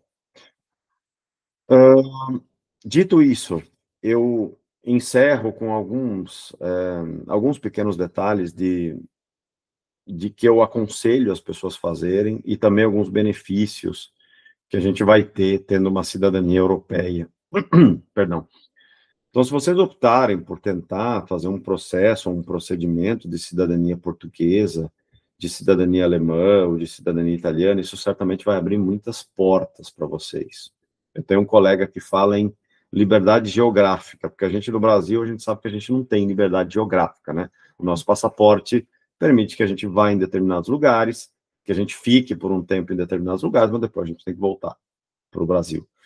Com o passaporte europeu, você tem uma liberdade geográfica de ir para onde você bem entender. Você consegue viajar para praticamente qualquer lugar do mundo. O passaporte italiano, hoje, é o segundo mais poderoso do mundo em matéria de em relação a países que você pode entrar. Depois vem o alemão, vem o francês, mas está tudo ali, 189, 190 países. O primeiro é um país do Oriente, eu não lembro se é o Japão ou a Coreia, enfim. Então, por exemplo, a liberdade geográfica é de você escolher morar na União Europeia, onde você bem entender. Você quer ir para a França, você quer ir para Portugal, você quer ir para a Espanha, para a Alemanha, para qualquer lugar. Então, isso te dá uma grande liberdade. Mas uma coisa que eu acho muito importante para quem é descendente, isso vale para vocês que devem ser descendentes de alemães, de italianos, para quem pensa em trabalhar com cidadania, ou em ter a sua cidadania reconhecida, que não trate nem esse trabalho e nem a cidadania reconhecida simplesmente como uma forma de ganhar dinheiro, ou de ter uma liberdade geográfica, ou tratar aquele passaporte com um simples pedaço de papel, tá? A gente está tendo essas crises em Portugal, na Espanha, na Alemanha, na Itália. Na Alemanha nem tanto, porque eu não tenho notícias de outras restrições, mas eu vejo na Itália, a Espanha parece que encerrou em outubro a possibilidade de reconhecimento da cidadania italiana, mas aí também, se alguém tiver dúvida, fala comigo, que eu conheço pessoas que trabalham com cidadania espanhola. Mas se vocês tiverem a oportunidade, trabalhar com a cidadania, qualquer uma delas, e vocês podem fazer isso no Brasil, porque é algo muito legal de se fazer, inclusive, porque é pesquisa, é mexer com documentos, é os processos, vocês fazem prática nos processos. E se alguém de vocês tiver uma cidadania reconhecida, respeite aquele documento, aquele passaporte. Ele não pode ser só um passaporte. Se você tiver a sua cidadania alemã reconhecida, saiba falar um pouco de alemão, conheça a política da Alemanha, conheça a cultura, e eu falo isso principalmente para os meus clientes da cidadania italiana. Falo, olha, a lei não diz que você tem que saber falar italiano, a lei não diz que você tem que conhecer a política ou a história, mas faça isso, porque você tem que viver essa forma de ser italiano, de ser alemão, você tem que respeitar aquele país que reconhece a cidadania, e principalmente você tem que respeitar aquele que partiu 150, 200 anos atrás e indiretamente te deu esse direito. Eu acho que isso é muito importante. Isso vai ser só um benefício, porque você aprendeu uma nova língua, você aprendeu alemão, você aprendeu italiano, isso é fantástico. Você aprender sobre a cultura desses países, da Alemanha, como é a Alemanha hoje, que é um país extremamente moderno, que é um país que está na vanguarda de muita coisa no mundo, é a locomotiva da Europa, a gente chama. Você aprender sobre a cultura da Itália, que é, junto com a Grécia, é o berço da nossa civilização ocidental, isso só vai crescer, a tua cultura, a tua mente vai se abrir. E aprender, por exemplo, sobre a política, por exemplo, na Itália, se você tem cidadania italiana reconhecida, você vai receber lá na tua casa a cédula para você votar. Não é obrigatório, você vota se você quiser. Mas se você quiser votar, você tem que entender o que acontece aqui, porque você vai mudar a nossa vida, de quem mora aqui. E eu vou dar um exemplo muito prático. De repente, você é de direita no Brasil. Não necessariamente a direita na Itália é igual à direita do Brasil. Ou vice-versa. Ou você é de esquerda no Brasil, e aí você vota de esquerda aqui, porque eu sou de esquerda. Então, você precisa entender como é que funciona as sociedades. Então, eu acho muito importante, e também para vocês, por exemplo, se alguém tiver essa curiosidade, e também aí eu deixo aberto para quem quiser falar comigo, para entender como é que funciona o trabalho, como é que é no Brasil, como é que você pesquisa um documento, como é que você retifica. Se você entrar num ramo desse tipo, e não é um nicho, tá? Não é um nicho. É um nicho, mas não é. Porque se a gente falar, como eu falei para vocês, dos italianos, nós temos 40 milhões de descendentes. Então é um público, é uma clientela, digamos assim, de 40 milhões. Só que você tem que tratar tudo aquilo com muito respeito. Aqui, você não pode simplesmente vender aquele serviço. Você tem que tratar com respeito a história daquela família, porque reconhecer uma cidadania italiana é também um resgate histórico fantástico. Porque se você for reconhecer a tua cidadania alemã e você for descobrir que o teu ancestral partiu em 1840 lá da Alemanha, descobrir a história dele, eu falo de mim porque eu descobri a história da minha família, porque eu fui lá na cidade onde partiu um dos meus ancestrais, isso é uma coisa fantástica, eu aconselho todo mundo que tiver essa vontade de ir, de descobrir onde é que partiu o teu ancestral, da Alemanha, de Portugal, da Itália, da Polônia, vai lá naquele lugar, porque é um sentimento extraordinário. Então, eu acho que é muito importante vocês respeitarem também dessa forma, é um trabalho muito legal, tá? É um trabalho muito legal para mim aqui na Itália, e eu tenho certeza que é um trabalho muito legal também para todos os colegas advogados que fazem isso lá no Brasil, em todos esses ramos de reconhecimento de cidadania. Eu acho que eu já falei bastante, eu não quero me alongar demais, eu não quero que fique pesado, se já não ficou, né? Eu me divirto demais falando sobre isso, porque é algo que eu gosto, não sei se para vocês é a mesma coisa. Agora eu abro para eventuais perguntas, caso vocês queiram. E agradeço mais uma vez pela oportunidade.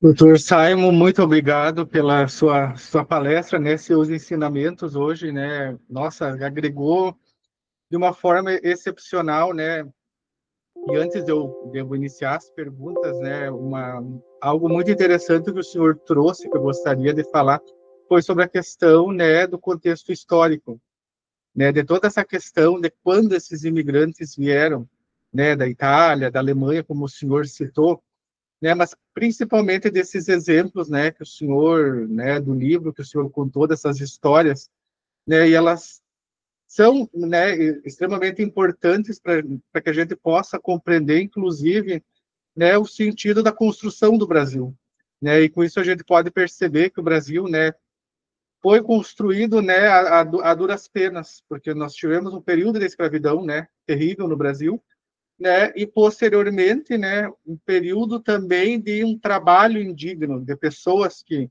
recebiam propostas, né, propostas milagrosas, propostas, né, de um trabalho, de uma vida, né, e essas pessoas, né, como o senhor mencionou, foram enganadas, né, quando chegaram aqui não era exatamente aquela situação, aquela realidade em que tinha sido proposta, enfim, para esses imigrantes, né, e com isso a gente, né, percebe também, né, que como é importante entender e compreender essa questão histórica, porque existem várias, né, comunidades, cada vez mais as pessoas também buscam, né, as suas referências, a questão da ancestralidade, né, de onde a gente veio, né, todo mundo veio de algum lugar, então, né, as pessoas têm buscado bastante entender essa questão, né, entender, né, a árvore genealógica, né, que também é algo importante para se conseguir, né, o processo de cidadania, como o senhor citou, né, todos os nossos ancestrais, né,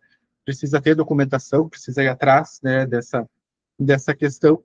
E aí, aproveitando, né, que o senhor falou sobre a questão da advocacia, né, de poder advogar, né, na Itália, né, e também na Europa, e aí eu pergunto para o senhor, né, como que os brasileiros que conseguem, de uma forma ou de outra, né, advogar na Itália, né, pelos procedimentos que o senhor listou, né, qual que é a receptividade dos escritórios de advocacia, da sociedade, né, os brasileiros têm facilidade em conseguir advogar ou existe uma barreira por serem pessoas de outro país, serem brasileiros, né, serem da América do Sul, enfim, né, eu gostaria que o senhor, né, nos relatasse como que é a receptividade para se conseguir advogar, se incluir num escritório de advocacia na Itália, por exemplo. Tá, vamos lá. Eu vou ser bem franco, tá? E totalmente verdadeiro naquilo que eu vou falar. Até mesmo que algumas coisas não sejam do meu agrado, não gostaria que fosse assim, mas é assim que funciona. Então, assim, eu sei, e os advogados no Brasil também sabem, que não é fácil advogar, né? Você ser advogado, tanto no Brasil como na Itália, a Itália, se eu não estou enganado, é o país que tem mais advogado por metro quadrado na Europa, tá? Nós temos muito, aqui em Verona tem muito advogado.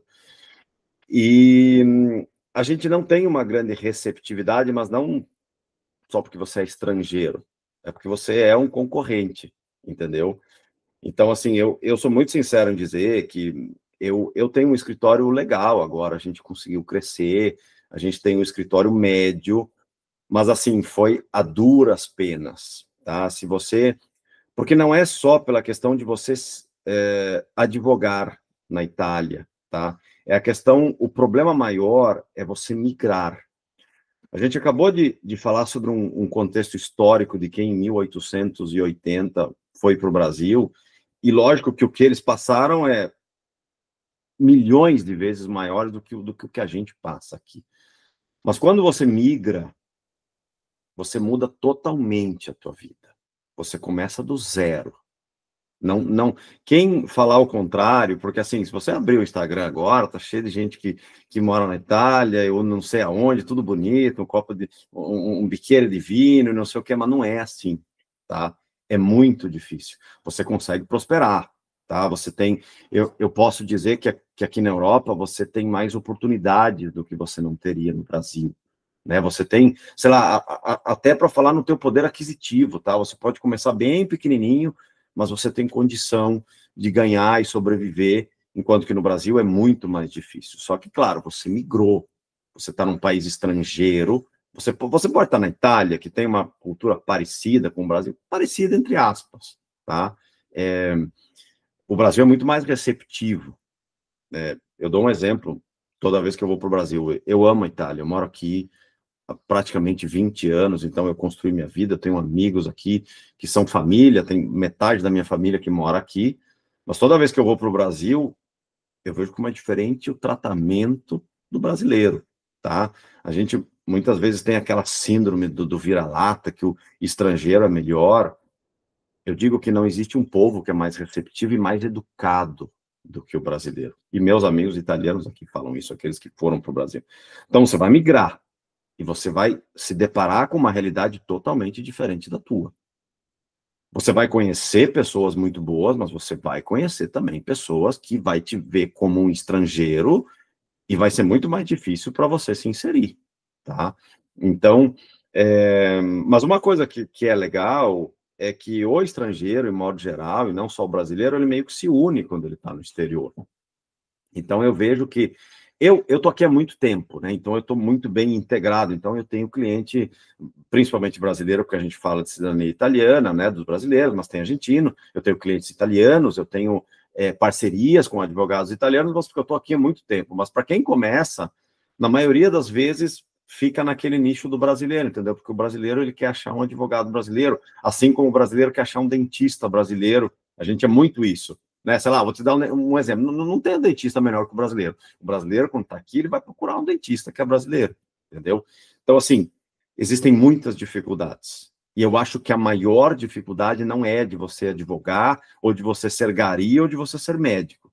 A maior dificuldade é você migrar e se deparar com uma realidade totalmente diferente. Você vai sofrer muito, você vai sentir saudade de casa, você vai enfrentar muitas dificuldades, mas, claro, aqui você tem aquela oportunidade de devagarinho, degrau, depois de degrau, você subir, que talvez, em algumas realidades no Brasil, você não consiga fazer.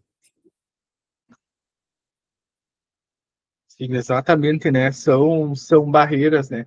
E aí eu pergunto para o senhor, né, antes de passar para as perguntas aqui que o pessoal fez, né, sobre essa questão da receptividade ainda da Europa, né? O senhor falou sobre a questão também da cidadania espanhola.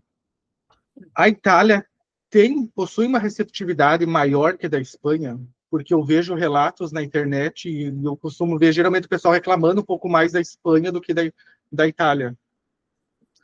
Olha, eu acho que neste momento está muito parecido na Europa inteira, tá?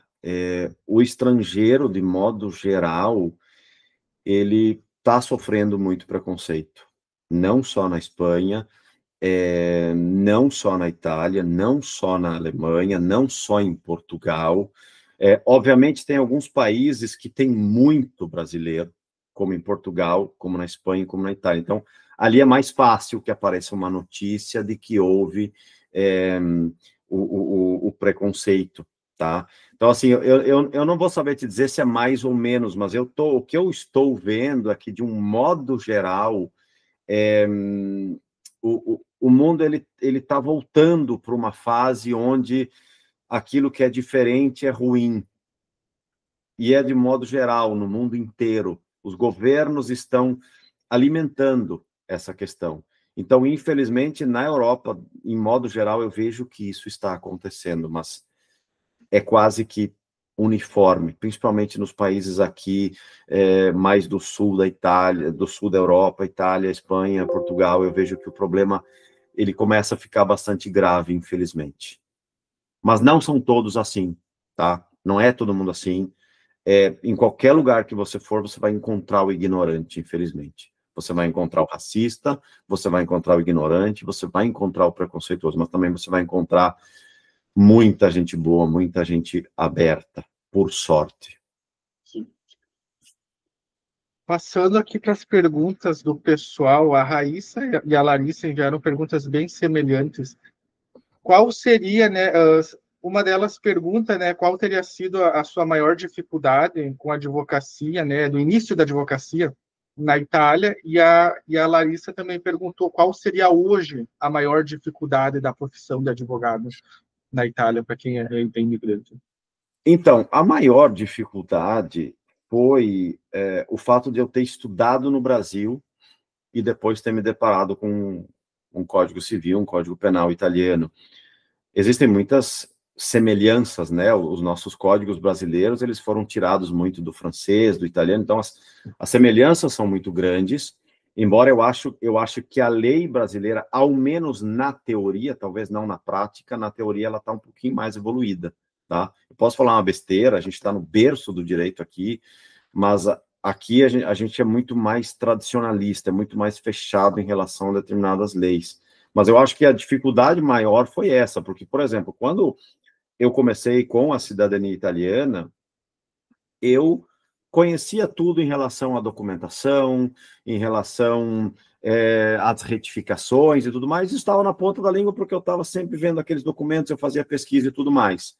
E aí eu conheci um colega que trabalha comigo até hoje, o advogado Michele Felipe, a gente tem um escritório junto, que começou a me ensinar a questão, qual é a lei? Qual é a lei que a gente vai usar para poder distribuir esse processo? Como é que funciona o processo? Que era algo que para mim era muito novo, porque eu advoguei no Brasil e eu estava acostumado com aquela forma. Até porque aqui é um pouco diferente. Então, eu acho que inicialmente essa foi a maior dificuldade, e teve uma outra dificuldade, que é aquela que a gente falou antes, da concorrência entre os advogados, porque no início eu meio que tinha medo de começar sozinho, porque eu pensei, olha, tô aqui, a língua é diferente, a lei é um pouco diferente, como é que eu vou me aventurar sozinho, pegar um cliente e, de repente, fazer, quiçá, que besteiras, né? E eu lembro que aqui em Verona, no início, lá atrás, eu liguei para Sentei, e aqui tem muito escritório de advocacia, tá? Nós estamos falando, sei lá, de uns 300. Eu liguei e eu não consegui colaborar com nenhum advogado, mesmo que eu dissesse, olha, eu tenho os clientes, vamos fazer uma parceria, mas o pessoal muito fechado, muito medo da concorrência, então isso também foi uma dificuldade. Depois que eu achei o meu colega de hoje, que a gente entrou num acordo, e aí as coisas começaram a andar. No momento, a maior dificuldade é que, assim, a gente, no escritório, a gente diversificou no último ano vários ramos do direito nos quais a gente trabalha, mas o nosso carro-chefe foi sempre a cidadania italiana e portuguesa. Só que agora houve um fechamento, foi fechado, as portas foram fechadas, então agora a gente está, que por um lado é legal, porque a gente está estudando muito, e a gente estava meio que acomodado, o processo é assim, eu sei como é que é, perfeito, mando para o juiz, a audiência está tudo certo. Agora, a gente está tendo que estudar muito, porque a gente tem audiências na Corte Superior para resolver esse problema, e não só eu, como a maioria dos advogados que trabalham com cidadania, a gente tem algumas associações das quais a gente faz parte, a gente conseguiu ter algumas vitórias muito importantes. Tanto o nosso escritório como o escritório de outros advogados conseguiram vitórias muito importantes nas cortes superiores, na Corte d'Appello, que é a segunda instância, e agora a gente está subindo para as cortes superiores. Então, a dificuldade maior no momento é essa, porque as pessoas que querem tentar o reconhecimento estão um pouco assustadas, então você tem que explicar para elas o que está acontecendo, tem que esperar um pouco, olha, vamos ver o que vai acontecer. Então, o fechamento da Europa é o que está dificultando mais o trabalho para nós, que somos advogados, que trabalhamos com o exterior, porque é um fechamento geral, assim, para muito... Porque, por exemplo, eu tenho muitos clientes na Austrália. A Austrália é um país de enorme imigração italiana.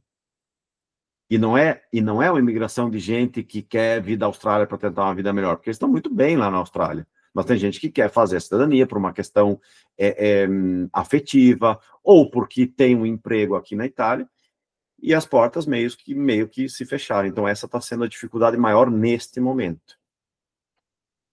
É impressionante como esse movimento, né, na Europa, esse fechamento de portas, fechamento de fronteiras, né, nos Estados Unidos, claro, obviamente também, né, mas é um movimento, né, ideológico, inclusive, né, de que o imigrante, né, o estrangeiro é o estranho, é o inimigo, é o errado, né, é quem prejudica o país, é quem prejudica o crescimento, é quem, né, aumenta a criminalidade, é quem, né, vai buscar outro país e não vai trabalhar, vai ficar pelas ruas, né, enfim, não vai contribuir, né, não existe valor, né, naquela pessoa, naquele ser humano, que justamente é o contrário, né, já busca, né, ir para esse local para justamente, né, poder trabalhar, poder estudar, né, poder contribuir.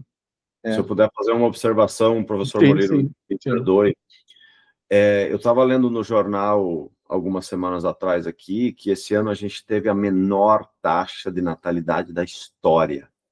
Nós precisamos de centenas de milhares de trabalhadores aqui na Itália, todos os anos, nem para aumentar a força de trabalho, para manter a força de trabalho. Os empresários, muitos estão desesperados porque não tem gente para trabalhar.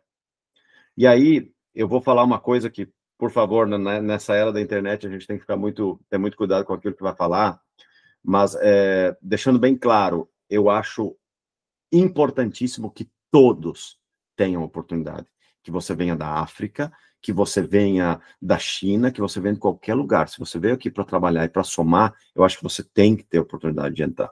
Mas, por exemplo, a Itália, que quer se fechar, esses dias o meu colega falou isso, a gente deu uma entrevista para uma revista italiana que trata de uma revista brasileira que trata de cultura italiana, e ele falou uma coisa que eu não tinha pensado e agora isso ficou na minha cabeça. A Itália, ela teria um dos melhores tipos de imigração que ela poderia sonhar, que só a Itália tem, nenhum outro país tem. Nós temos 70, 80 milhões de pessoas com descendência italiana, muitas delas falam dialeto, têm a cultura italiana, têm amor pelo país, e essa imigração que precisava ser trazida para cá. Você tem que incentivar as pessoas a vir para cá, entendeu? Você tem que melhorar a infraestrutura, você tem que dar trabalho para as pessoas, você tem que facilitar a cidadania delas, para que elas venham aqui, para que elas fiquem aqui, entendeu? Mas que venham outros, obviamente. Para mim, eu acho que é importantíssimo que pessoas de outros lugares do mundo possam vir também. Mas, assim, é um paradoxo que você não tenha pessoas, que você precise de pessoas para trabalhar, e você fecha as tuas portas porque você acha que quem vem de fora não é bom. E isso é uma falta de conhecimento da tua própria história. Isso é uma coisa que a gente está tentando fazer aqui na Itália com muito mais dificuldade. E, por exemplo, eu faço eventos sobre cidadania italiana desde 2022. A gente fez em 2022 na Serra Gaúcha, em 2023 em Santa Catarina, em 2024 em São Paulo e no Mato Grosso, para mostrar para as pessoas. Eu gosto muito de contar essas histórias, né? Mas aqui na Itália eles não conhecem a história dessa imigração. Então, hoje eu faço parte da comissão histórica da Ordem dos Advogados de Verona, e eu estou tentando colocar na cabeça deles que nós temos que fazer esses eventos aqui, para mostrar para os italianos que os imigrantes, antigamente, eram eles. E isso teria que ser feito na Alemanha, isso teria que ser feito em outros países, porque muitos alemães e espanhóis foram para o Brasil. E o imigrante era você um dia. E agora você não dá valor para aquele que está migrando para vir para o teu país para tentar uma vida melhor, e ele está indo para somar, porque ele trabalha aqui, ele paga impostos. Eu vou dar um exemplo, eu não vou citar o local e nem pessoa, mas eu estou em contato com um rapaz, há alguns meses, um rapaz que veio aqui para a Itália, e ele veio fazer a cidadania, e ele chegou antes da mudança da lei, então para ele tudo regular, documentação dele perfeita, mas perfeita. Ele chegou no Comune, que é a unidade administrativa da cidade, que é responsável, e ele foi fazer o requerimento. Esse rapaz está na cidade, ele alugou um apartamento, ele já tem um emprego garantido, e o Comune, por uma questão de preconceito, está fazendo da vida dele um inferno para não reconhecer a cidadania do rapaz. E é um rapaz de clara descendência italiana, fala italiano, veio para trabalhar aqui, para pagar imposto, tem um apartamento. Então, assim, para mim isso é um paradoxo que não tem muita explicação senão no preconceito. É impressionante, né? Acho interessante isso que o professor citou sobre a questão, né, de que a população, enfim, né, os italianos percebam, né, que antigamente os imigrantes eram eles, né? E tudo isso que o senhor falou sobre essa questão do fechamento de fronteiras vem muito alinhado a isso de que as pessoas, infelizmente, né, esse movimento, né, ideológico, ele vem no sentido de que as pessoas não conhecem a história, não conhecem a própria história, porque isso também diz respeito a eles, a história deles, dos italianos e de outros, enfim, outros países, né, que enfrentam esse movimento, e também de que não entendem, né, da sua própria situação, porque como o senhor falou, essa questão, né, de que não tem mão de obra, não tem trabalhadores, taxa de natalidade, né, lá embaixo, né, já li vários artigos, inclusive todos muito recentes, né, que falam que né, a Europa, de modo geral, né, é um local, né, um continente de pessoas, né, velhas, cada vez mais, porque a taxa de natalidade não é alta.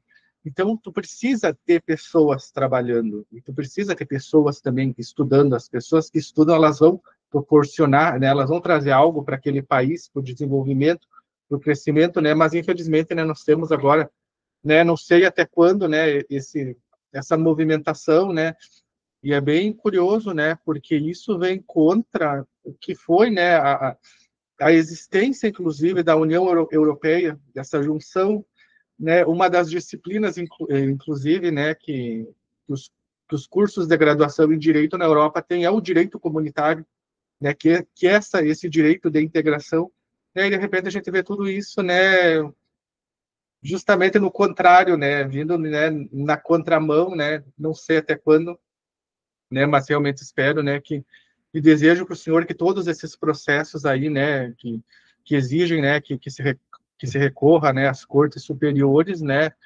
enfim, outros advogados também que atuam nessa área da imigração, né, que realmente consigam êxito, né, para que seja declarada, né, essa nova lei, ou pelo menos alguns artigos, como algo inconstitucional, né? É inconstitucional, mas precisa desse reconhecimento da Corte Superior, né, para que se tenha, né, se tenha isso estabelecido, né? E aí, então, doutora, né, aproveito, né, aqui, uma pergunta aqui que mandaram, deixa eu ver aqui. O pessoal já está me enviando aqui, deixa eu ver.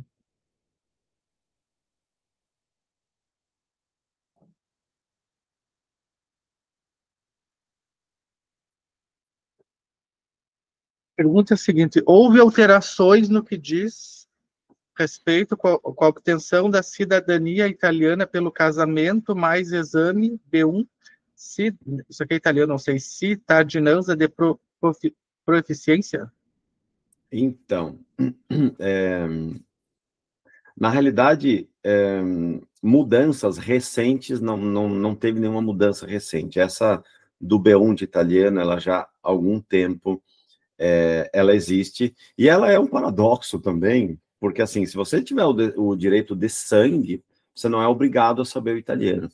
Mas se você for casado com um italiano e você quiser o teu reconhecimento por casamento, se exige um certificado B1 de italiano, um certificado de algum instituto reconhecido pelo Ministério das Relações Exteriores da Itália. No Brasil a gente tem vários, nós temos o Dante Alighieri, e nós temos um dos mais importantes, que é a Università per Stranieri di Perugia. Na cidade de Perugia, na Itália, nós temos a universidade para estrangeiros mais importante da Itália, que ensina língua e cultura italiana, e em várias capitais do Brasil eles têm, com determinados institutos, esta prova de proeficiência. Mas ela é, sim, importante para quem quer fazer cidadania por casamento.